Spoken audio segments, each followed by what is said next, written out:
Good afternoon. Today you're going to work on section 3.23 with your teams. Sorry I won't be there in class to help you today, so hopefully this video will help you get started.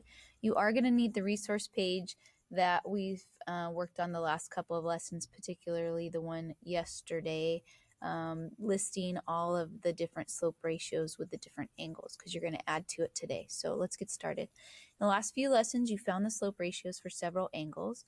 However, so far you are limited to using the slope angles that are currently in your trig table. That's the resource page. How can you determine the ratios for other angles? And how are the angles related to the ratio? So today your goal is to determine ratios for more angles and describe patterns. And as you work today, keep the following questions in mind. What happens to the slope ratio when the angle increases or decreases? What happens to the slope ratio when the angle is 0 or 90 degrees? And when is the slope ratio more than 1? When is it less than 1? You really do need to pay attention to this because you have a learning log entry as part of this assignment, which will ask you to answer some, if not all, of those questions. So let's get started on number 89.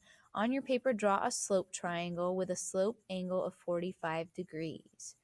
So remember, when you're doing a slope angle of 45 degrees, that means your opposite angle is also 45 degrees. So your opposite sides are going to be equal to each other.